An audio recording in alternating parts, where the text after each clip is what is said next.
My son was in the hospital, 8 years old. He was very sick. I told the doctor I can help. We did tests. A week later, the doctor called. His voice sounded strange. We need to meet privately. I went to his office. He closed the door. Sat down. Mr. Foster, there's something in your test results. What? Something I need to discuss with you. He looked at the file on his desk. Then he looked at me. These results are unexpected. My hands started shaking. Tell me. He took a deep breath. What he said made me collapse. I went home, asked my wife one question. Just one question. She answered crying. She said a name. That name changed everything. My name is Graham Foster. I'm 42 years old. What I learned that day wasn't just a secret. What I learned was much bigger, and the number was far more than I thought. I need to go back to understand how we got here. My name is Graham Foster. I'm 42 years old. I live in Portland, Oregon. I work as a financial analyst for a mid-sized investment firm. My wife, Rachel, is 40. She's a high school English teacher. We've been married for 10 years. Our son, Liam, is 8, or he was 8 when this all began. Liam was born in 2016. We tried to conceive naturally for 3 years. It didn't work. We saw fertility specialists, ran tests. The diagnosis was that Rachel had blocked fallopian tubes. Natural conception was nearly impossible. Our doctor recommended IVF, in vitro fertilization. They'd harvest Rachel's eggs in my sperm, fertilize them in a lab, then implant the embryo. We researched clinics. Chose Cascade Fertility Center in Portland. They had good success rates. Dr. Victor Hendricks was the lead specialist. He seemed competent, professional. We trusted him. The process took months. Hormone treatments for Rachel, egg retrieval, sperm collection, fertilization, then implantation. It worked on the second attempt. Rachel got pregnant. We were overjoyed. 9 months later, Liam was born healthy. Perfect. He had Rachel's eyes, my nose, or so I thought. Dark hair like both of us. He was our miracle baby. For 8 years, life was good.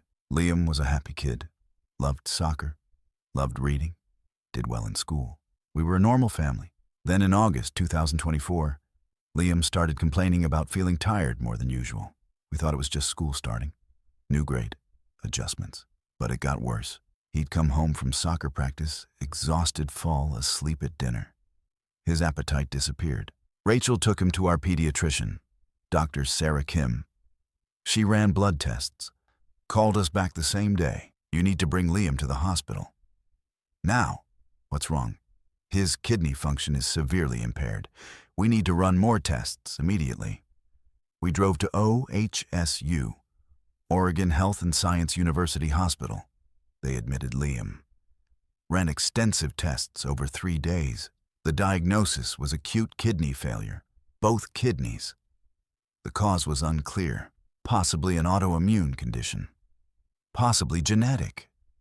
They couldn't say for certain. What they could say was that Liam needed a kidney transplant. Without it, he'd need dialysis for the rest of his life. Or he'd die. Dr. Martinez was Liam's nephrologist, kidney specialist. He explained our options. Liam needs a transplant as soon as possible. The wait list for cadaver kidneys is long, often years. His best chance is a living donor. Family members are usually the best match. Can we get tested? I asked. Of course. We'll test both parents first, then extended family if needed. Rachel and I both got tested the next day. Blood work, tissue typing, HLA matching, human leukocyte antigen. It's how they determine compatibility. Rachel's results came back first, not compatible. Her tissue type was too different from Liam's. I'm sorry, Dr. Martinez told her. It's not uncommon. Let's see Graham's results. My results took an extra day. Some additional testing, they said. Routine. On September 3rd, 2024, Dr. Martinez called my cell phone. Mr. Foster, can you come to the hospital? I need to discuss your results in person. Is something wrong? I'd prefer to discuss this face-to-face. Can you come this afternoon? I left work early, drove to OHSU. Dr. Martinez met me in a private consultation room, not his usual office, a smaller room, no windows. He closed the door, asked me to sit. Mr. Foster, your test results came back. And, are we compatible? He hesitated. That's what I need to discuss. There's been an unexpected finding. My heart rate increased. What kind of finding? The tissue typing showed that you and Liam are not compatible for transplant. Okay, so we'll need to test other family members. My parents. Rachel's parents. He shook his head slowly. It's not just about compatibility. The test also revealed something else. Standard protocol includes basic genetic markers for medical history purposes. What did it reveal? You're not Liam's biological father. The room seemed to tilt. What? The genetic markers show no paternal relationship between you and Liam. There must be a mistake. We ran the test twice, with 2 different samples. The results are definitive. You are not Liam's biological father. I sat there unable to process what he was saying. That's impossible. Liam is my son. I understand this is shocking, but the science is clear. Is there any chance that you're not Liam's biological father? Any chance Rachel conceived with someone else? No, absolutely not. We did IVF at Cascade Fertility Center. I provided the sperm sample myself. I was there. Then there may have been an error at the clinic. A mix-up with samples that would be extremely serious. Yes, it would. Do you have documentation from the fertility clinic? All the paperwork? Yes. At home. I recommend you review it carefully, and you may want to consult with an attorney. This could be medical malpractice. I drove home in a daze. Rachel was at the hospital with Liam. I went to our home office, found the box with all our IVF documentation, consent forms, treatment records, financial statements. I read through everything. The consent forms were standard. We acknowledged the possibility of errors, but errors were described as rare. Less than 1 in 10,000. I sat at my desk for 2 hours, trying to understand. The sperm sample I provided that day in 2015, somehow it wasn't used. Or it was mixed up, or replaced. With whose? That night Rachel came home. Liam was staying overnight at the hospital for monitoring. I was sitting in the living room. She could tell something was wrong. What happened? Did you hear from Dr. Martinez? Yes. And? I looked at her, not sure how to say it. My test results came back. I'm not compatible. Her face fell. Oh no. What do we do now? There's something else. What? According to the genetic test, I'm not Liam's biological father. She stared at me. What are you talking about? The IVF. There was a mistake. The sperm they used wasn't mine. That's impossible. That's what I said.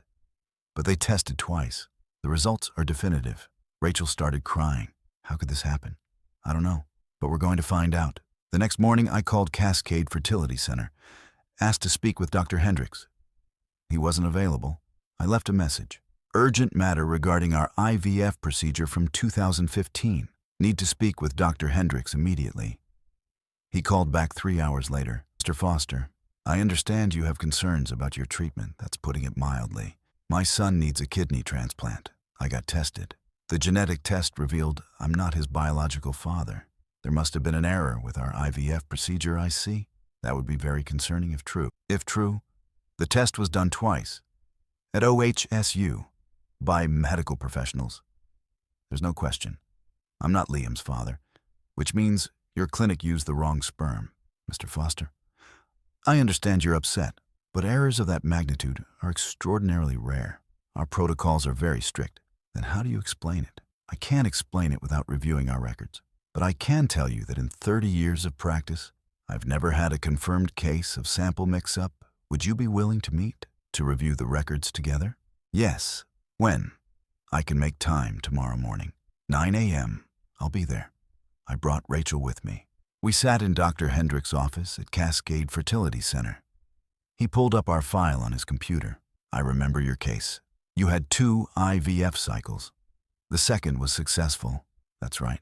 Dr. Hendricks scrolled through digital records. Here are the lab notes from your sperm collection.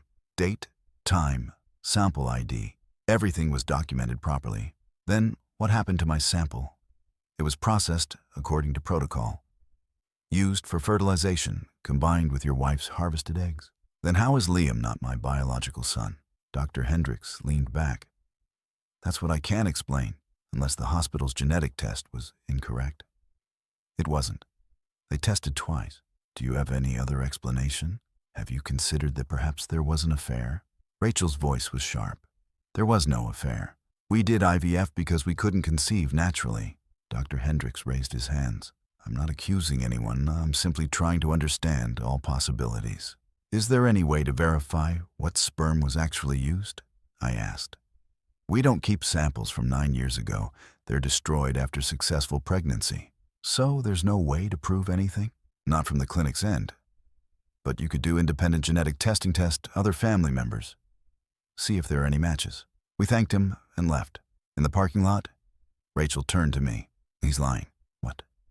I don't know how I know, but he's lying. Something about his manner. The way he deflected. I think you're right. Over the next week, while Liam underwent more medical procedures, I started researching.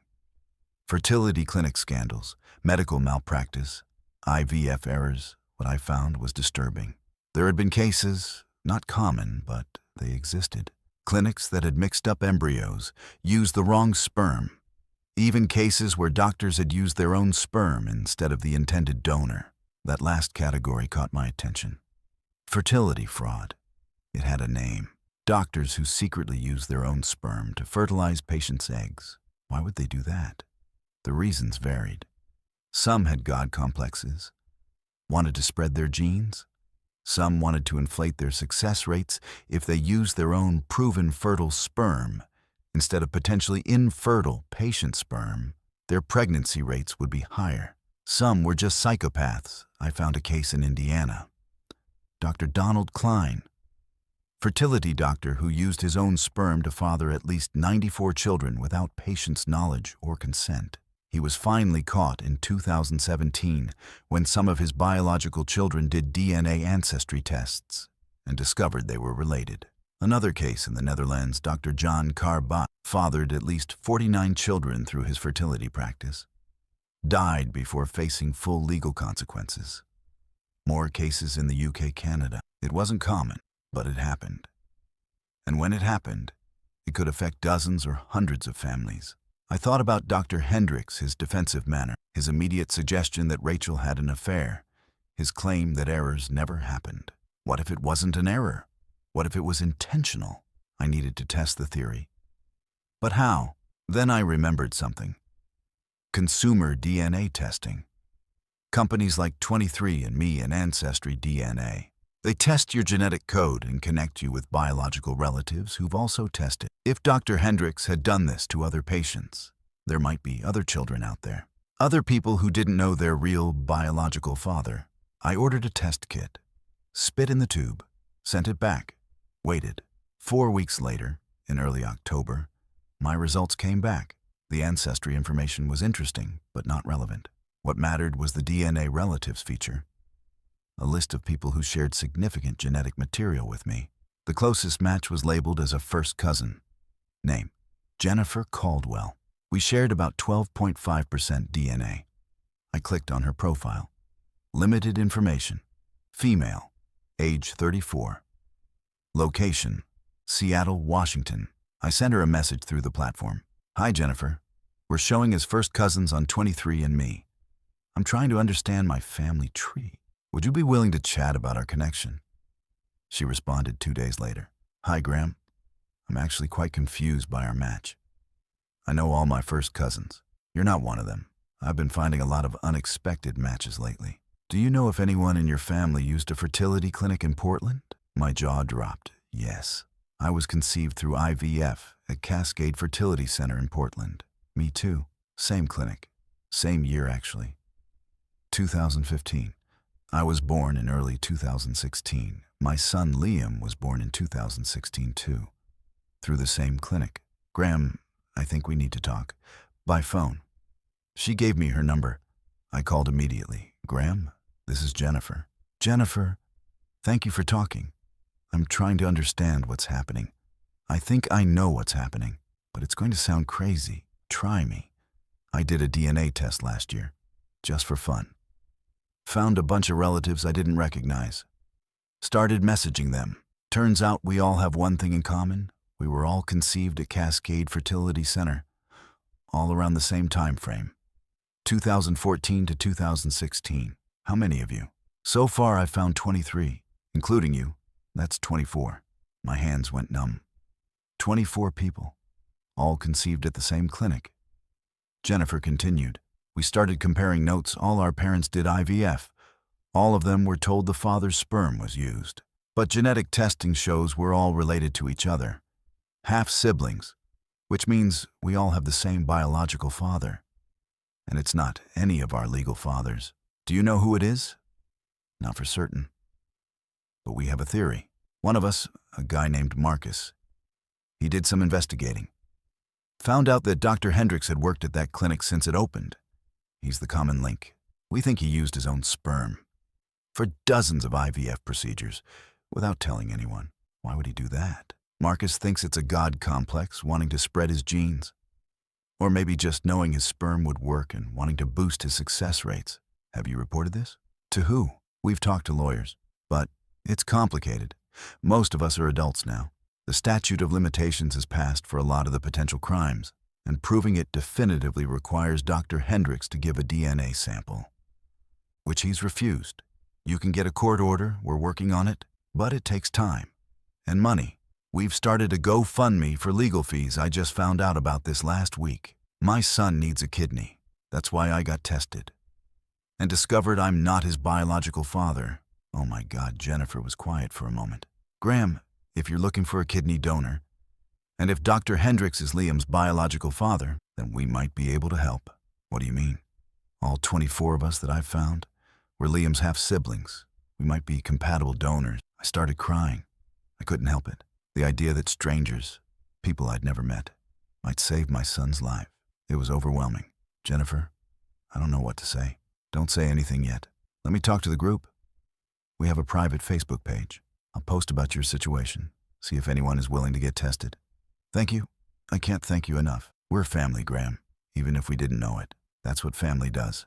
Over the next week, 6 people from Jennifer's group volunteered to get tested as potential kidney donors for Liam's 6 strangers.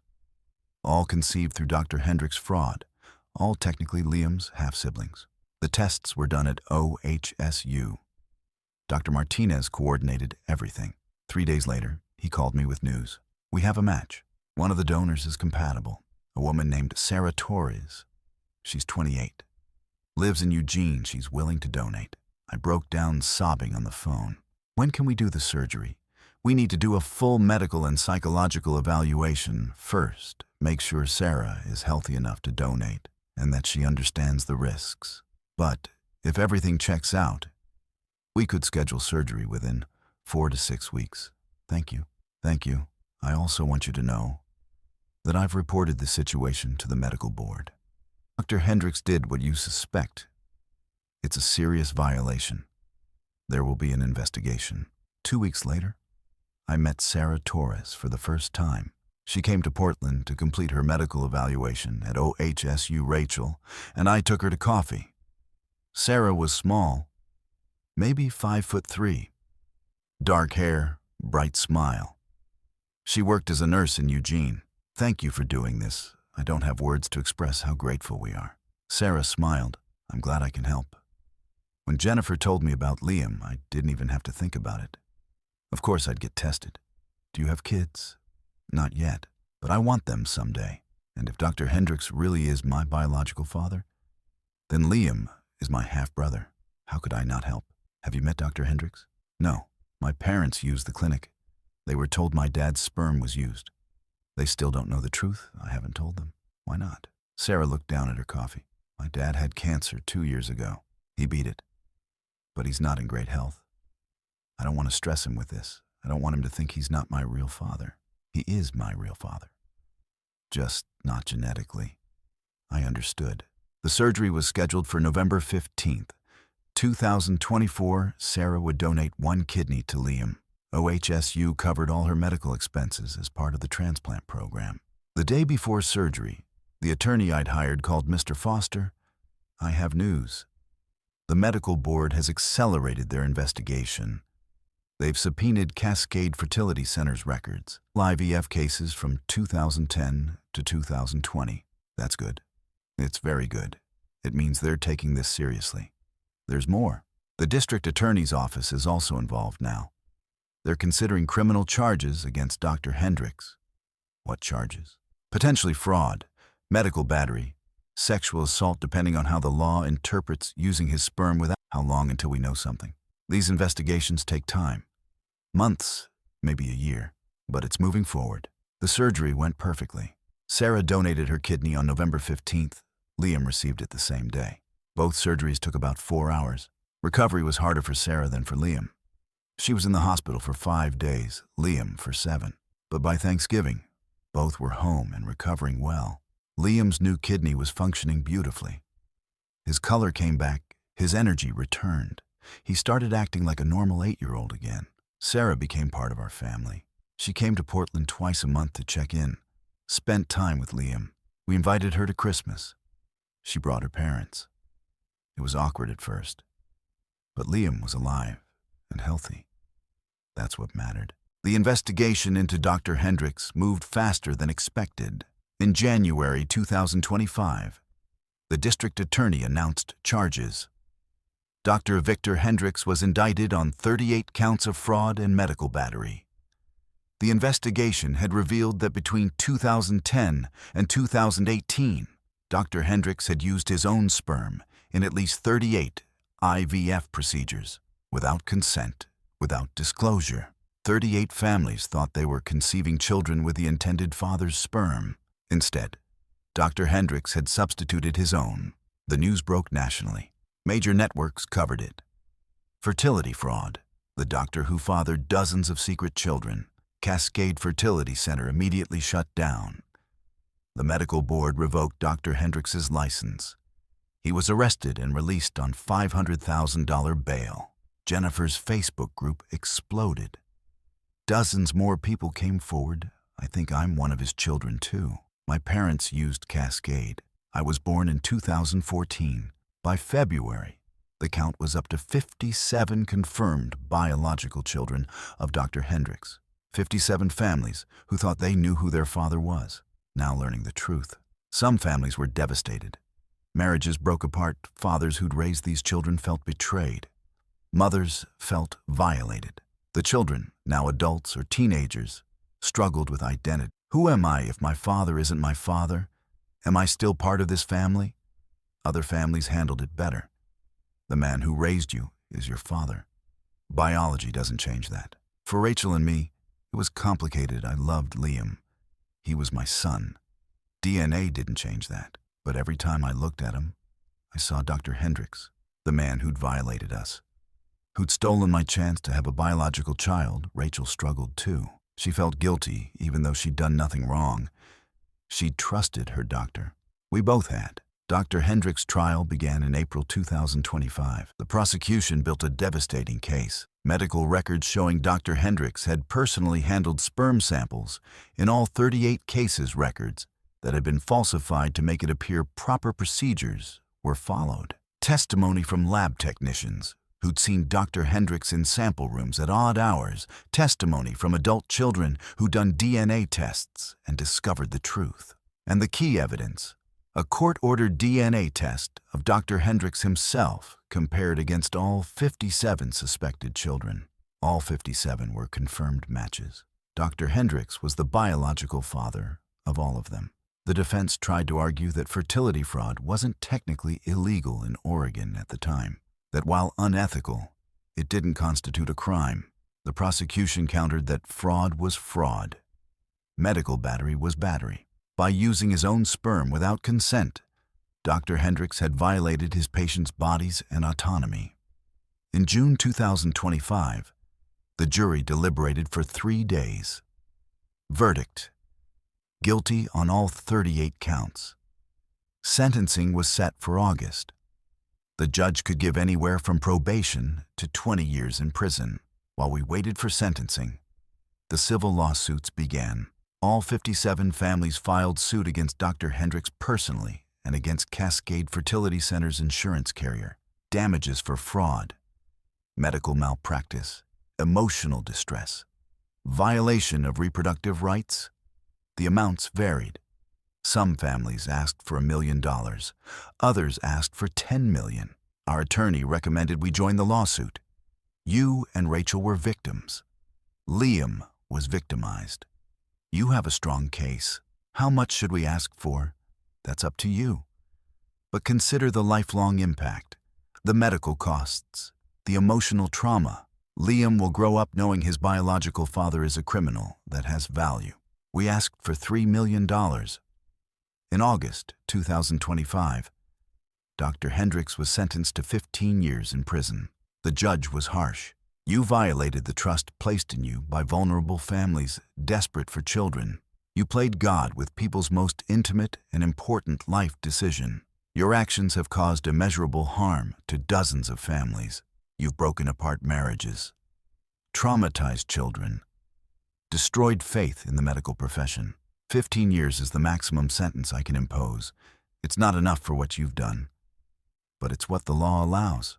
Dr. Hendricks showed no emotion, no apology, no remorse, just silence. The civil case is settled in November 2025. The insurance carrier agreed to pay a total of $80 million to be distributed among the 57 families. Our share was $1.4 million. It felt wrong, taking money for something like this. But the attorney was right. Liam would need therapy, we'd need therapy. And there were medical bills that insurance didn't fully cover.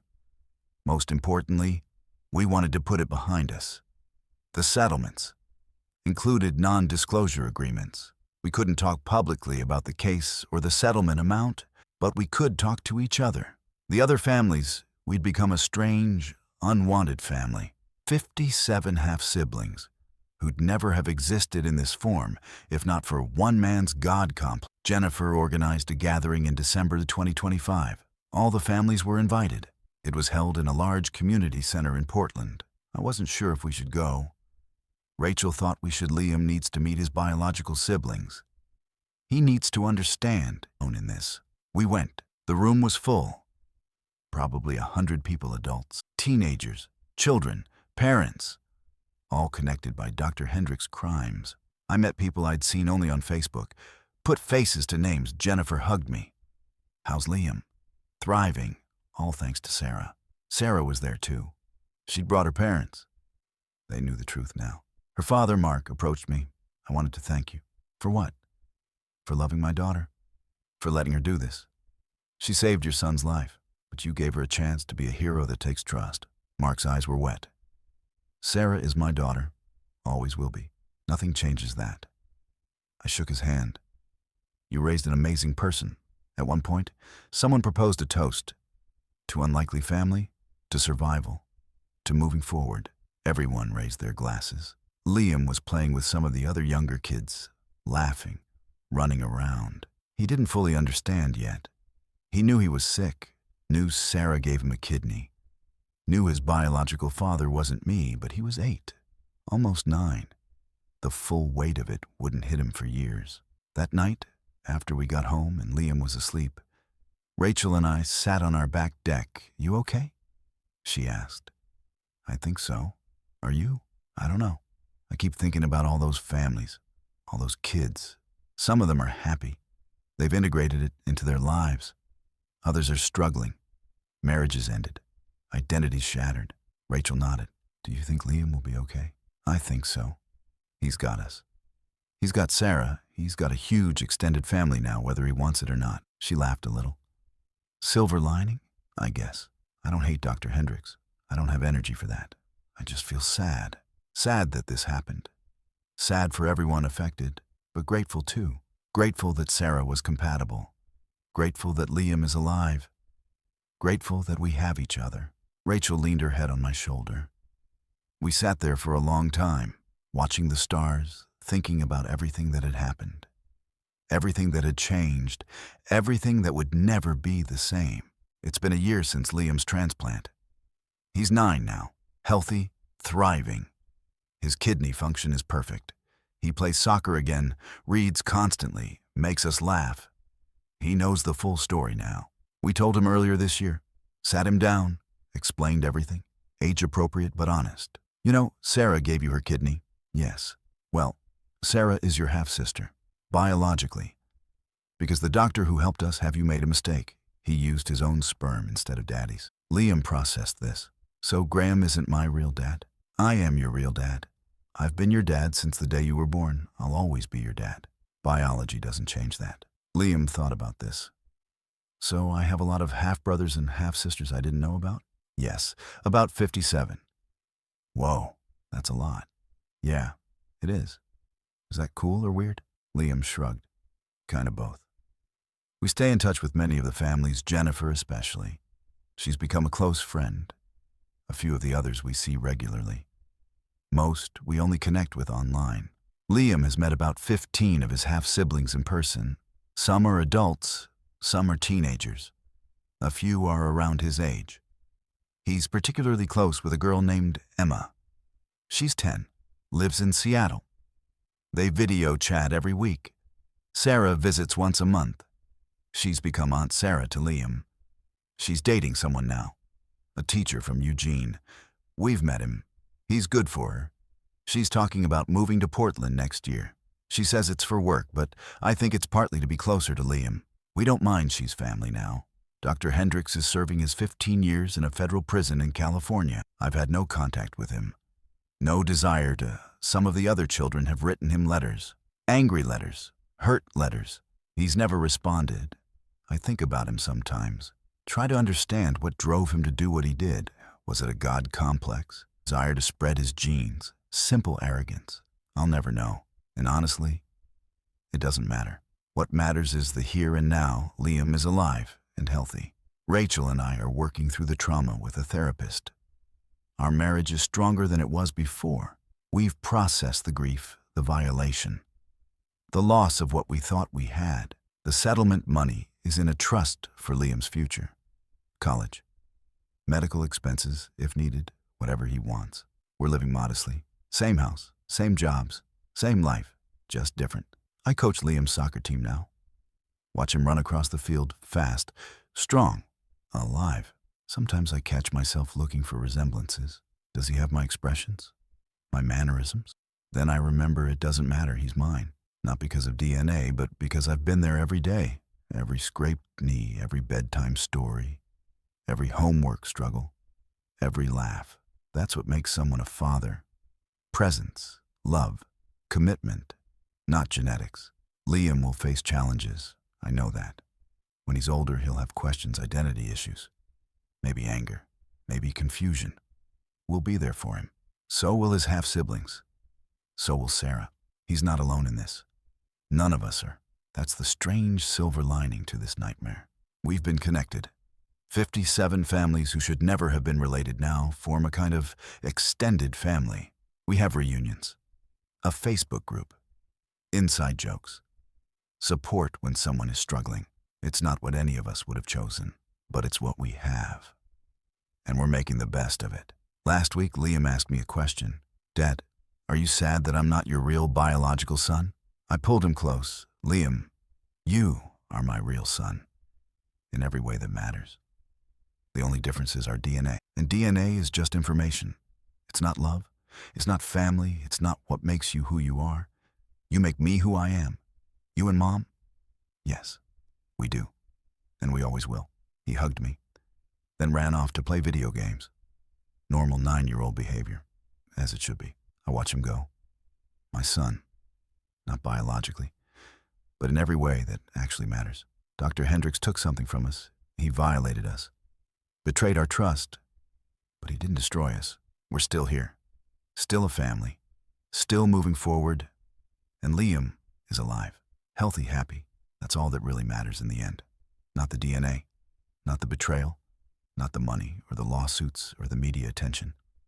Just that my son is okay, our son. And he always will be.